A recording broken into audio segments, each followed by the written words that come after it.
Hi, this is Heather Perkins, and I am doing my book talk on Readicide by Kelly Gallagher. I absolutely love this reading, and it was very hard for me to limit what I was talk to you guys today because it's just seeped with so much good information for us to think about. It has absolutely revolutionized how I even view reading in school and the excitement to add more reading even in the music classroom.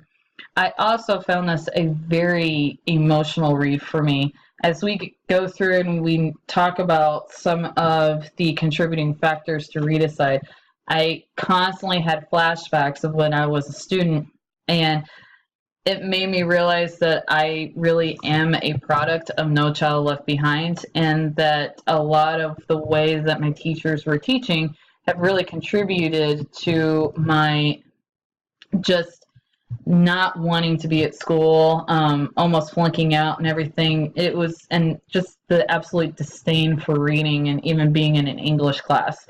So it was very emotional for that, and it also made me realize and see different strategies that I can use in my classroom to help make sure that that doesn't happen to another student. So it was great read and just a very emotional read for me. So let's dive in here. Readicide, he coined as the systematic killing of the love of reading, often exuberated by the insane, mind-numbing practices found in schools. And what he says here is that rather than helping students, many of the reading practices found in today's classrooms are actually contributing to Readicide.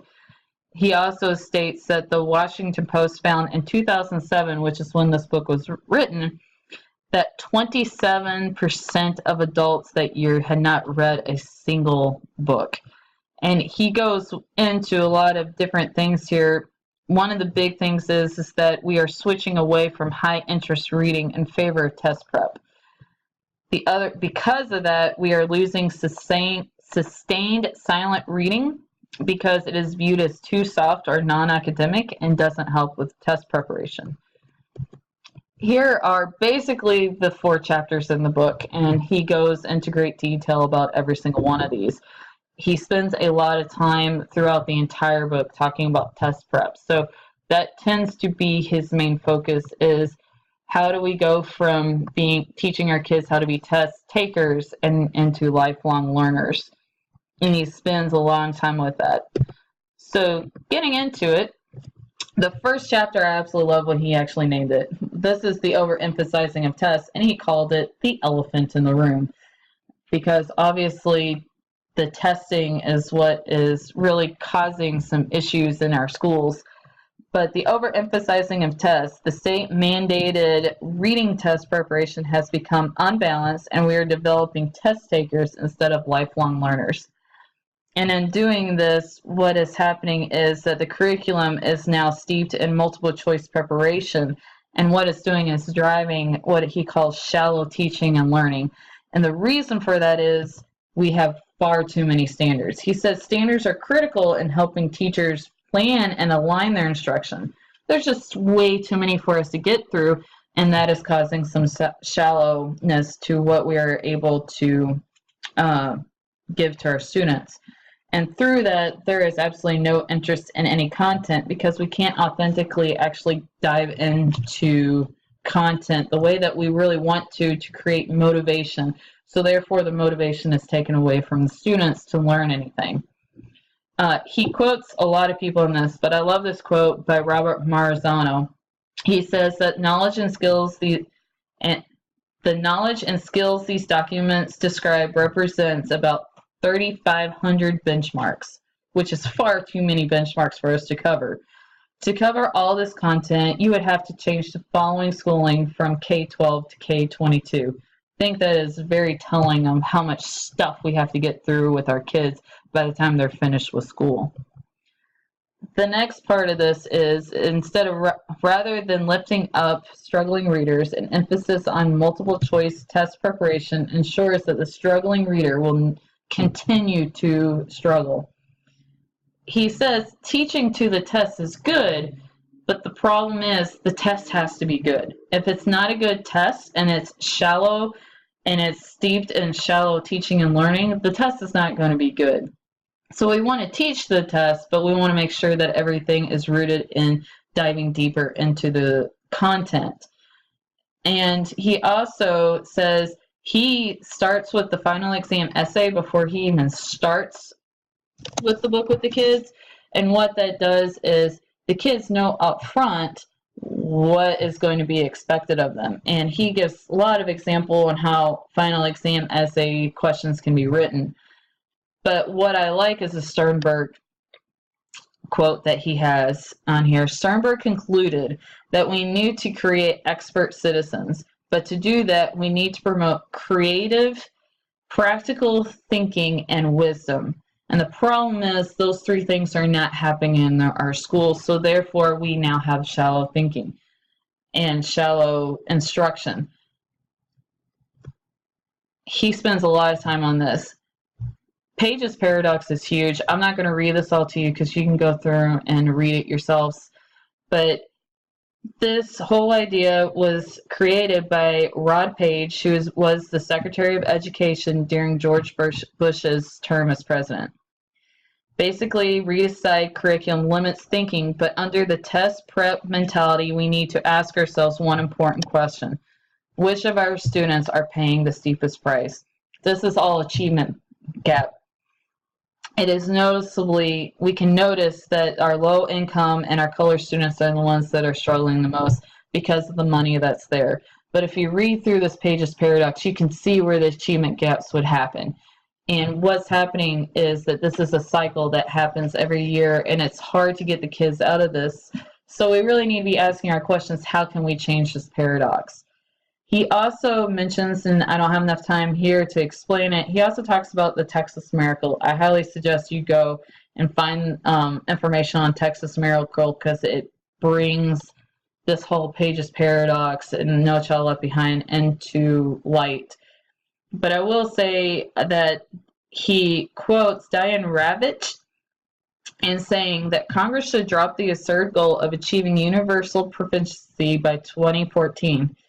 Given that no nation, no state, no school district has ever reached 100% math and reading proficiency for all grades, it is certain that the goal cannot be met. Perpetuating this unrealistic idea, however, guarantees that increasing numbers of schools will quote unquote fail as the magic year of 2014 gets closer. And they wrote that in 2007. So obviously it didn't happen. The next part of this book has to talk about the need for authentic reading. We need to give the kids good, solid, authentic reading experiences. And what is happening is that kids are leaving the schools without the cultural literacy needed to be productive citizens. We need to basically give them as much different reading as we can so we can broaden their knowledge. We can give them a lot more background information and knowledge that they need just to be good contributing people in society. Some of the contributing factors are that there's a dearth of interesting reading material in our schools. And so what we as teachers need to do is we need to immerse them in high interest reading. And what that means is we don't just throw them a book and tell them to fend for themselves. We don't give them the material and say, hey, you do it yourself. So we got to make sure that we're giving them steps to be able to do it. He gives a wonderful analogy on Michael Phelps when he was trying to go to the Olympics, when he did go to the Olympics. But what it is he just didn't go to the Olympics and swim. He had to practice. He had to swim. He had to get himself to a place where he could finish the races. And it's the same idea of giving this information and reading for the kids. He also mentions that Warwick Ellie coined this term book flood in 1991, and all it means is giving the students access to a wide range of interesting reads, not just academic reads, but interesting reads. He also discusses word poverty and that more of that word deficit that will happen. And so we need to make sure that we're giving them reading experiences to make sure that they aren't in that poverty area. And he also argues that reading Reading tests do not just measure a student's understanding of the words that are on the page, they also largely expose the students to what they bring to the page themselves. That's the background knowledge and the experiences that they have. Another contributing factor is that many of the schools are actually removing novels and challenging works to make way for test prep. And so when they take those away, we find that the kids know a lot, but they don't understand what they actually are learning. And so it is vital for the kids to take part in critical activity that stretches and deepens their knowledge, which they are not getting from test prep. They need that from the novels and hard literature. And what he has also seen, what Gallagher has noticed, is that administrators, or the quote-unquote powers that be, are replacing these novels and good works with shorter pieces in worksheets, meaning that we aren't giving them an opportunity to engage in more higher level thinking that they get from some of these harder works. And so when they aren't challenged, it's all surface level. The last point that he makes in here is that students are not doing enough reading in schools. What that means is that there is no sustained silent reading. This isn't dealing with academic works, this is dealing with more voluntary works. And so sustained silent reading has been proven to actually give wonderful test prep. So he argues in the book that it's actually needed. And when they free voluntary read, this helps promote and strengthen the students' comprehension, vocabulary, and reading speed, which we have talked about in class on numerous occasions. And so the vocabulary is the big thing. He says when they do sustained silent reading, it actually strengthens and broadens their vocabulary, so their vocabulary gets better. And then this also provides the habit of recreational reading and interest readings for the students. The next chapter, which he talks about, is basically overteaching. We are overteaching books to the students. It's got on there where it says chop chop curriculum. What it is, for example, he got a study unit of 122 pages of how to teach How to Kill a Mockingbird. It took him 3 pages just to go through just the bare minimum of what this reading curriculum does. And so what happens is they have to get through all these standards and everything, and so they have to chop up the curriculum. So it's like the kids read for a chapter, and then they get tested on it. And he says, we just can't do that. And so what is he advocating here is to creating reading situations in which students discover reading flow, which we'll get into in a minute, which is imperative for the students. And basically they discover reading flow when they don't have to analyze every nook and cranny of every book that they read.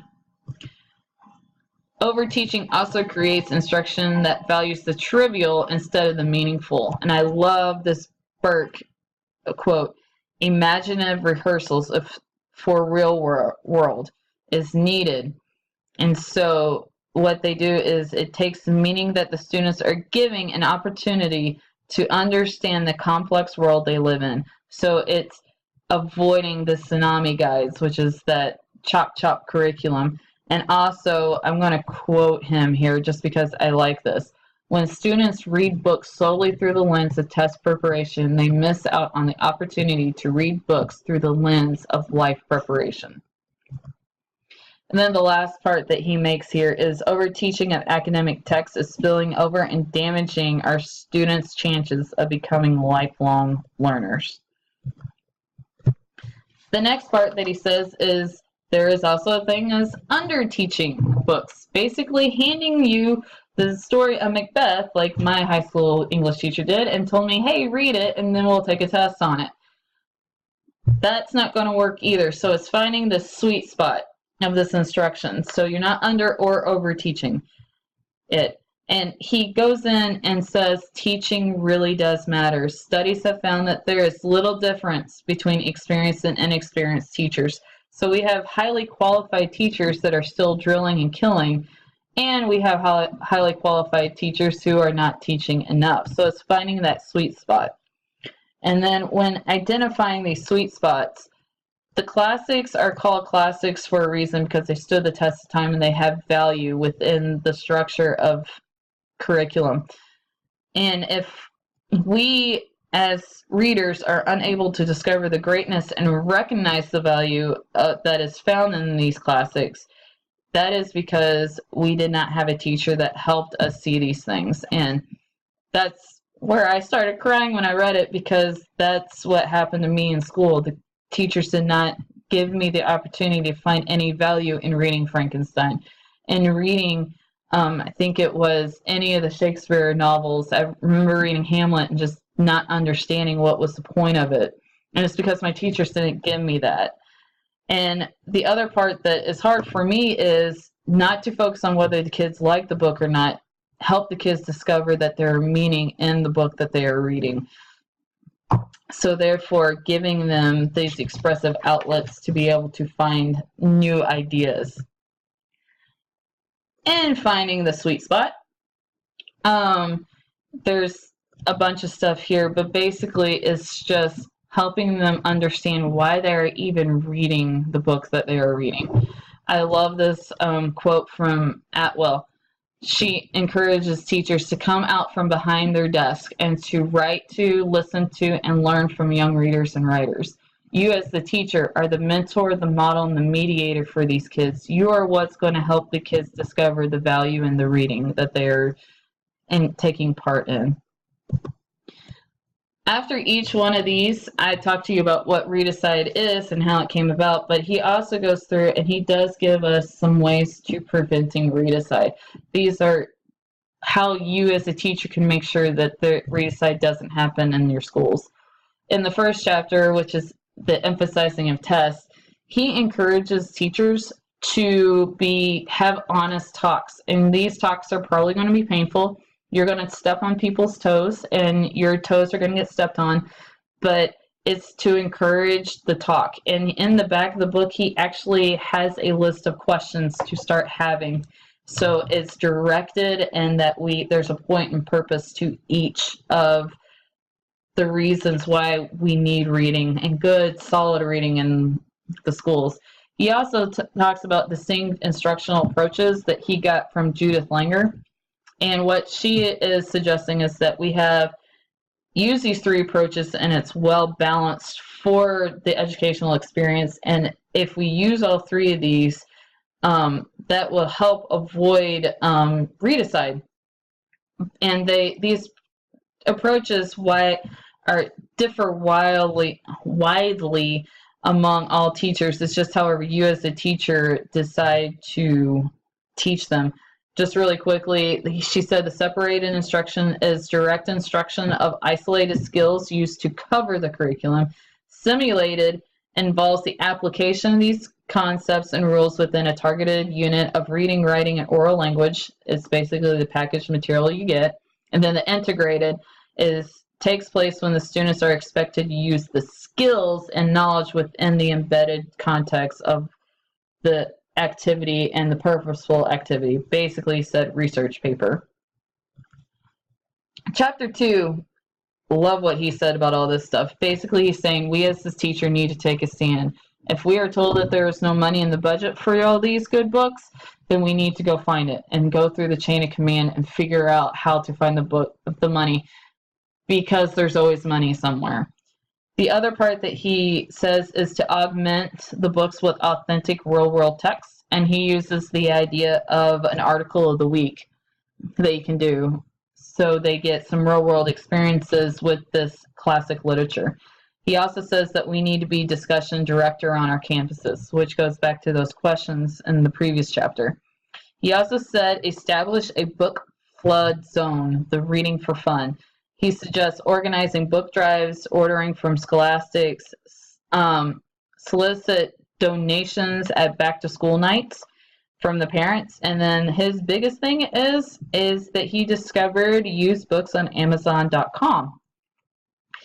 And then he also suggests recognizing and fight against summer reading loss, because summer is where we lose a lot of our students in their reading. In Chapter 3, Avoiding the Tsunami, which is over teaching, He says we need to make sure that we give our students access to great books and large doses of uninterrupted reading time. So what it does is it gives them the reading flow, as he calls, which is when we as readers are reading a book and we just get so caught up in it that we have to come up for air, and we realize that it's already been 4 hours and we're still reading. What he suggests here is making sure that we don't interrupt that reading flow for the students. He also goes in here, I don't have it on here, but he also said that there are AR reading programs, and it is basically for the struggling readers. We all know what AR programs are. He actually does not condone AR programs. And he said this is the reason why students only read books found on the list. Students choose books that have high point value rather than interest level. Students are taught to read for rewards instead of enjoyment. And without the points, the student's motivation for reading actually drops after that. So I thought that was worth mentioning. He also goes on and he says that we need to teach the students to recognize the value that comes from reading the academic text. He also goes in and talks about a guided reading tour and then ending with a budget tour. A guided tour, you frame the text before they even start reading with the specific purpose of why they're reading the book. And then with that, you would design closed readings that enable the students to dive deeper into the text. And when you're doing all this, you are going back to that modeling and mediator for the students. You're modeling this the whole time and wrestling with these concepts. And you are basically giving a hands-on tour to the students for the whole front end of the book and creating discussions and giving them an opportunity to discuss any confusion they have. And then what's happening toward the end, we do the gradual release. It becomes a budget tour, and the teacher releases the student to go have this journey on their own. Obviously, going back and augmenting the books is still a huge deal to him. And then create topic floods, which is immersing the kids in the topic and creating different forms and avenues for them to discover these learnings. He also has many suggestions in the back of the book. He suggests that you should give a 50-50 approach, which is 50% of your reading is academic, and then the other 15 are non-academic and at high interest level reading. The one-pagers, I have an example of a one-pager for a language arts, but you can basically take a one-pager and do whatever you want with it. He gives many, many examples at the end of this book. And then he's got his 3 ingredients to build a better reader, which you can see on the screen right there. And then last but not least, the last part of it, finding the sweet spot. And what he basically says is recognize the importance of framing, which has to do with the kids' comprehension, and the teacher has a presence during the framing. The other part is find value in the second and third time draft readings, meaning go back and reread and dive deeper into the content and the reading. Then he said, adopt a big chunk, little chunk philosophy. I love this, and I can't wait to start using some of this idea. So this is for the deeper level analysts, and you're going to ease the students into being able to do the gradual release. What they do is you have your first draft reading, which is a large chunk, and then what happens is he does a second reading, which is a closed reading of an excerpt of what they already read. So it becomes a small chunk. And this is another part where the teacher is going to model for the students how to do the closed reading and to help them understand any misunderstandings. He does this in forms of reading journals that are the night before, and he gives more examples in the back. And he also goes in and talks about what a closed reading is and how the kids can do a closed reading. And then what that does, it creates flow where you can link them to chunks as you continue to go.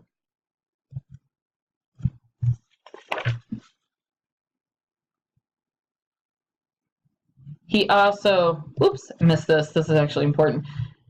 He also says that you need to teach both the reading and the reader. Do not risk ruining the reading of stories by teaching children to focus on how they are possessing them. Teachers need to consider whether a curriculum of study skills would be the soundest way to help students become skilled, passionate, habitual, critical readers of the stories we and they adore. So you are being teachers that teach most by showing how they all learn. Now I can end it. The end of it was great. He kind of ropes it all back, but these two quotes were really great. He talks about having courage and finding your way and having the courage to do what you know is right by your students. I'm going to quote something that's not on here that was by Thornburg. In today's data-happy era of accountability, testing, and no child left behind, there is the most astonishing statistic in the whole field of education. An increasing number of researchers are saying that nearly 1 out of 3 public school students won't graduate. For Latinos and African Americans, the rate approaches an alarming 50%. Virtually no community, small or large, rural or urban, can escape this problem. And I'm actually going to close out my book talk, and I apologize how long it is. It was so much great material. I'm actually going to quote him at the end of this book because there's no better way for me to end this. If we are to find our way again, if the students are to become avid readers again, we, as language arts teachers, really content area teachers, must find our courage to recognize the difference between the political worlds and the authentic worlds in which we teach. To swim against those currents educational practices are killing young readers, and to step up and do what is right for our students. We need to find this courage today. Nothing less than a generation of readers hangs in the balance.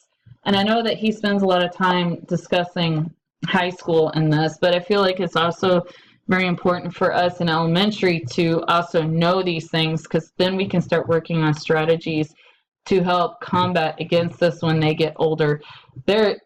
We can also teach them very hard classics in the elementary as long as it's being taught with intention. So I thank you so much. I know that this is super long, and I apologize for this, but this is just a great book. I highly recommend this book. Just, if anything, so we can be aware on how to help our students become lifelong learners. Thank you.